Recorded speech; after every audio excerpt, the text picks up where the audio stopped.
Que a graça e a paz de nosso Senhor e Salvador Jesus Cristo seja contigo. Quinta-feira, 4 de abril, nosso sumo sacerdote.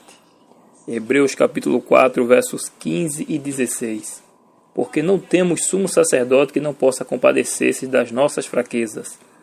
Antes foi ele tentado em todas as coisas, a nossa semelhança, mas sem pecado. Acheguemo-nos, portanto, confiadamente junto ao trono da graça, a fim de recebermos misericórdia e acharmos graça para socorro em ocasião oportuna. Aleluia! Jesus, ele morre na cruz também para interceder por nós. Nos salva da condenação eterna e intercede por nós de Deus. Ele viveu na pele, por meio da encarnação, os nossos sofrimentos. Ele conhece bem a humanidade. Ele está ligado a nós por meio da encarnação. E ele é nosso intercessor e sumo sacerdote. Ele vive para interceder por nós. Ele se compadece de nós. E como está escrito no verso 16, aproximemo-nos do trono da graça com confiança, a fim de recebermos misericórdia e encontrarmos graça para ajuda em momento oportuno. Ou seja, não devemos apenas buscar a Deus quando estivermos em situação difícil. Nossa vida tem que ser um viver para a sua honra e sua glória e viver em oração. Uma vida de oração. Para quê? Porque se ele intercede por nós, a Bíblia diz aqui em Hebreus, que ele vive para interceder por nós, devemos também viver para ele e ter uma vida de oração, para quando vier a tentação ou os momentos críticos, acharmos ajuda em momento oportuno. É isso que o verso ensina. Por isso devemos ter comunhão íntima com o nosso Senhor Jesus Cristo. Ele que diante do Pai, ele nos apresenta os seus méritos na cruz, a sua vida, que nos habilita a sermos revestidos de sua justiça. Porque em Cristo não existe culpa. E além disso, ele interceder por nós, viver para interceder por nós, por sua intercessão, o domínio do pecado em nossa vida é quebrado. Infelizmente, tem gente que apenas quer receber as bênçãos, mas não quer viver longe do pecado. Por isso que muitos ensinam bobagens por aí pela palavra de Deus. Existe um compromisso entre o seu povo e Deus.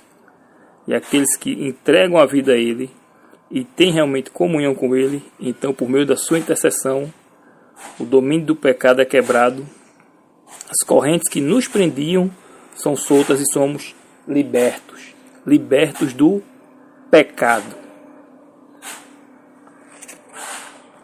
O amor de Cristo é tão grande por nós que o desejo dele é estar conosco eternamente, como bem relata o verso 24 de João no capítulo 17, onde ele roga ao Pai: Pai, a minha vontade é que onde eu estou estejam também comigo os que me deste, para que vejam a minha glória que me conferiste, porque me amaste antes da fundação do mundo. Este é o anseio do nosso Senhor Jesus, vivermos com Ele para sempre.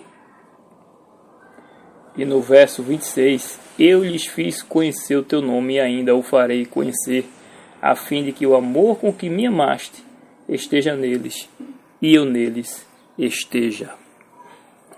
É por isso que Jesus veio a este mundo, para nos dar salvação e nos fazer viver de modo como Ele viveu, de modo puro e santo, e de modo a amar também os semelhantes, como o amor do Pai por Ele, pois assim Cristo habitará em nós por meio do seu Espírito. Aleluia. Que Deus te abençoe. Você tem um sumo sacerdote que não é humano. Não existe mais santuário terrestre. Você pode recorrer diretamente a Deus por meio de Jesus Cristo. Não por meio de padre, nem por meio de pastor e nem por meio de papa. Vamos à igreja, cultuarmos a Deus. Porém, ouvimos a palavra de Deus por meio da ministração. Porém, os nossos pecados são confessados apenas a Deus. Certo? E do mesmo modo que Deus ouve as orações do pastor, Ele ouve também as nossas orações. E não existe mais intercessor.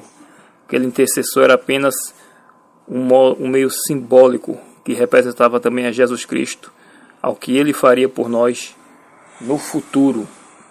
Assim como os sacrifícios apontavam para Cristo, também o trabalho do sacerdote, do sumo sacerdote, também apontava para o trabalho que Cristo iria realizar por nós.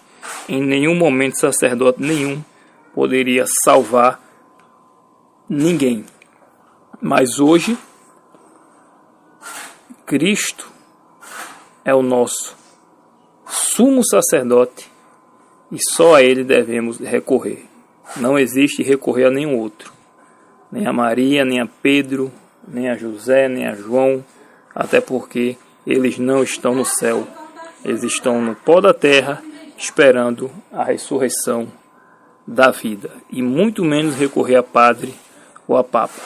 Estude a palavra de Deus para que você não seja enganado por nenhum falso líder religioso e por nenhum falso profeta que tem amontoado a igreja de falsos profetas. Que Deus te abençoe e até amanhã, se Deus quiser, em nome de Jesus. Amém.